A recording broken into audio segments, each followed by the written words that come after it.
Parecia que era um dia normal numa pequena localidade em Oleiros, em Vila Verde. Cláudia Alexandra Silva e Sousa, de apenas 7 anos, saiu de casa. O destino? A escola primária. Um trajeto curto de apenas 500 metros. Uma caminhada que fazia todos os dias, sempre tranquila, sempre segura. Mas naquele dia, algo aconteceu. Algo que ninguém viu, mas que mudou tudo na vida desta menina e da família. Minutos depois de sair de casa, a menina Cláudia desapareceu sem deixar rasto. Nenhuma testemunha conseguiu dizer exatamente o que se passou. Nenhum grito foi ouvido. Nenhuma pista concreta foi encontrada. O relógio corria. O tempo encurtava. O que começou por ser uma estranha demora transformou-se num pesadelo. A família, os vizinhos e a polícia mobilizaram-se rapidamente para procurar a menina, mas quanto mais o tempo passava, mais o mistério se adensava. E aqui começa um dos casos e desaparecimentos em Portugal que ainda inquieta os portugueses. Pelo menos os portugueses que conhecem este caso, porque este caso não é assim tão conhecido nos mídias em Portugal. Mas por isso mesmo é que nós vamos falar deste caso e do desaparecimento de Cláudia Silva e Sousa. Uma menina que até hoje não sabemos o que é que lhe aconteceu, até em pleno 2025, até à data que eu estou a fazer este vídeo, ninguém sabe dela.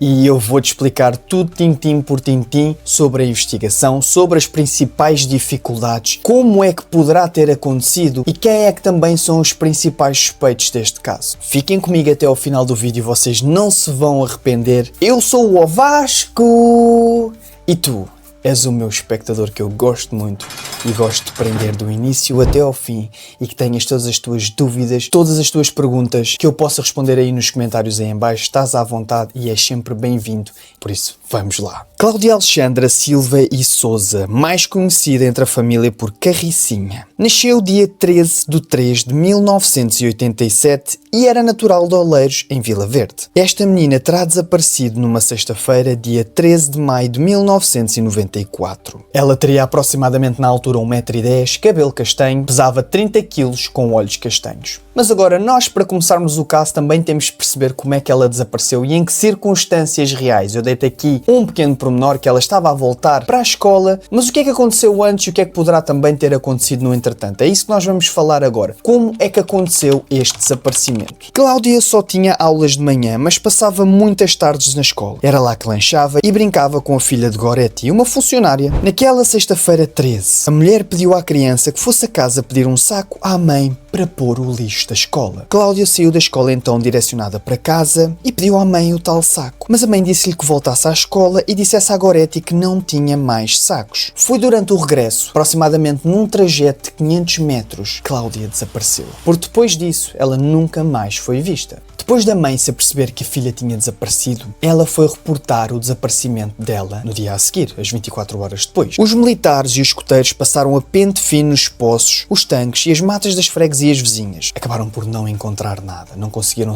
ter sequer uma pista, algum sapato, alguma roupa. Não encontraram nada, a menina estava realmente desaparecida. Agora, uma testemunha que poderemos dizer que foi algo importante para mim, foi algo que poderá evidenciar que aconteceu algo, talvez um rapto, um desaparecimento mesmo, causado por alguém, porque uma vizinha da região contou que viu Cláudia a caminho da escola, ou seja, naquele troço que ninguém sabe nada. Esta poderá ser a única testemunha que tem realmente algo em concreto neste caso. Ela diz que viu um carro a aproximar-se da menina, não sabe bem o modelo, também não sabe bem a cor. Esta vizinha, conhecida na freguesia como Rosa, não sabia mais pormenores e quando estava na altura desvalorizou a situação, nunca pensou que poderia acontecer um rapto ou que poderia levar realmente a um desaparecimento, mas que apesar disto garantia que era realmente Cláudia que estava a entrar dentro desse carro. Depois disto, o caso foi entregue à PJ de Braga. Até agora eu acho que nós podemos concordar que realmente é muito estranho aquele carro e poderá ter sido esse ponto fulcral para definir isto talvez como realmente um rapto. Não sabemos se poderá ser família ou até de um desconhecido. É isso que nós vamos também analisar e perceber como é que aconteceu a investigação, o que é que aconteceu. A 17 de junho, 2 agentes da judiciária vão falar com os pais. Os pais eram João e Maria Jesus. O casal contou que tinha 4 filhos, 2 rapazes e 2 raparigas. A mais velha com 11 anos, um rapaz com 10, Cláudia, com 7 e o rapaz mais novo com 5. A polícia, depois de conversar com os pais, acabou por perceber que eles eram os 2 alcoólicos. Como tu podes entender, isto é algo que não é bom, não é? A polícia judiciária chegar à tua casa e perceber que são 2 pais alcoólicos não abona muito a favor deste caso. E então foi isso, a polícia judiciária verificou que os pais eram alcoólicos e escreveu isso também no relatório. Uma das principais suspeitas foi realmente alguém da família da Cláudia. E isto tudo levantou-se porquê? Dias depois, os pais foram contar à PJ que suspeitavam que uma prima da mãe chamada Maria Júlia pudesse saber do paradeiro da Cláudia. Mas então porquê? Porque é que essa prima Júlia poderia saber do paradeiro da menina? Júlia tinha apenas 17 anos e trabalhava como empregada doméstica numa casa em Famalicão. Os pais contam que esta prima lhes fez uma pergunta um pouco estranha. Ela queria basicamente que a filha mais velha trabalhasse com ela numa casa. A Maria Jesus obviamente que acabou por recusar, visto que a filha mais velha era bastante nova, tinha 11 anos, e não queria estar a fazer isso. Agora, algo estranho foi a resposta, pelo menos alegadamente segundo Maria Jesus, a prima terá respondido de uma forma muito estranha. Que se não levasse a menina mais velha, levaria a mais nova, a bem ou a mal. Obviamente a polícia quis investigar e tentar entender o que é que realmente aconteceu e qual é que era a parte da Maria Júlia nesta história. Obviamente Maria Júlia acabou por negar todas estas alegações e acrescentou mesmo que na semana do desaparecimento tinha estado a trabalhar na fábrica todos os dias. E este facto foi mesmo confirmado pelo patrão, ou seja, logo aí excluiu-se obviamente a prima como sendo uma suspeita. Entretanto, o desaparecimento também foi divulgado na televisão e houve um telefonema anónimo para a RTP a contar que a Cláudia estaria em casa de um casal em Odivelas e a sofrer maus tratos. A polícia judiciária chegou mesmo a desconfiar de um vizinho dos pais que vivia em Lisboa, mas o expediente foi arquivado. Agora, espero que tu ainda estejas aqui, porque ainda há aqui mais algumas questões que eu quero também abordar contigo, e nomeadamente também algumas suspeitas, e este caso parece à primeira vista que não tem muito que falar, mas acreditem que tem. Aqui coisas muito estranhas que acontecem, continuem comigo. Pouco tempo depois, outro tio de Cláudia relatava à PJ que a menina poderia estar com os tios que moravam em Alicante, em Espanha. A polícia espanhola investigou essa questão e disse que não havia nada que conseguisse comprovar tal facto. Dia 1 de julho chega uma nova pista.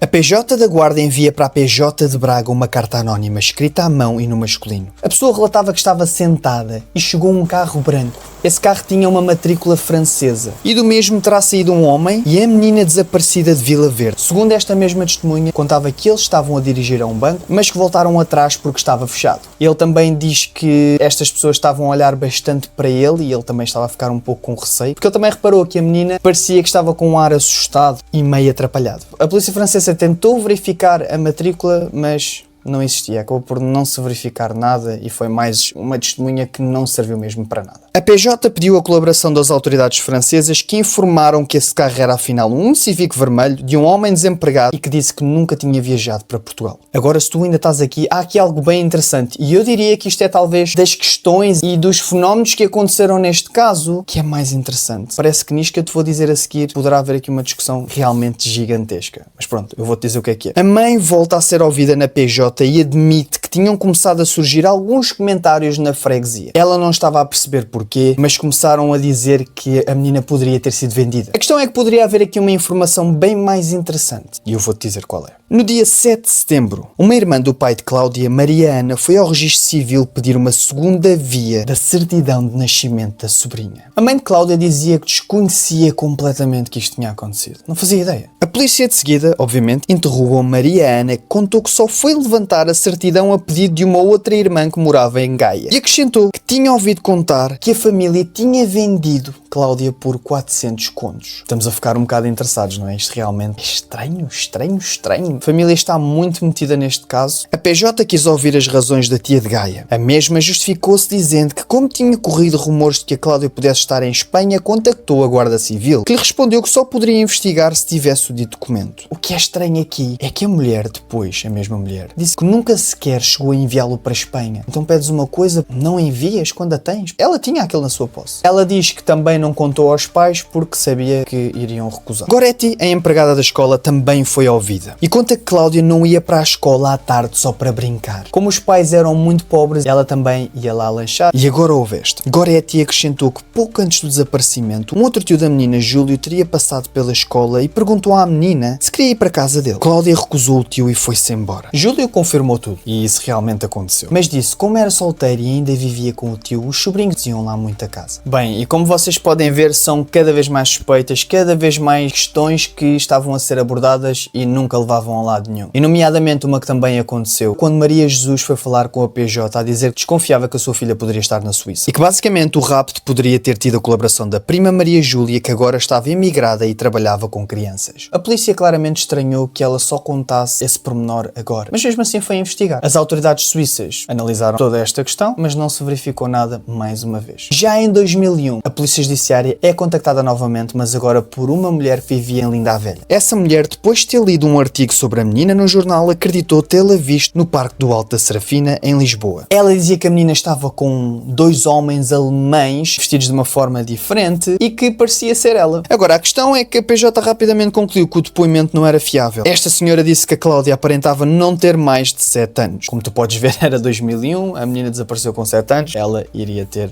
alguns anos, não é? Mais, e iria conseguir verificar que seria uma pessoa praticamente diferente, não é? Entretanto, pessoal, passaram já 30 anos. Ela teria 37 anos neste momento se fosse viva ou aparecida, um dos dois. E é realmente um caso que causa aqui alguma indignação, porque realmente parece que aconteceu muita coisa e eu vou ser muito honesto, há muito pouca informação sobre este caso e de todas as informações que eu recolhi, eu tentei escolher a que se repetia mais vezes e ao mesmo tempo também a mais coerente. Até porque neste caso, como vocês entenderam, há aqui muitas versões. Muitas pessoas diziam uma coisa, outras diziam outra, outras diziam que era a prima, outras diziam que era a tia, depois era a tia da parte do pai, depois era da parte da mãe. Tanta confusão aqui que eu nem fechei o que é que é dizer. Não gosto de dar muito, obviamente, uma opinião agora sobre este caso, porque temos que analisar tudo, não é?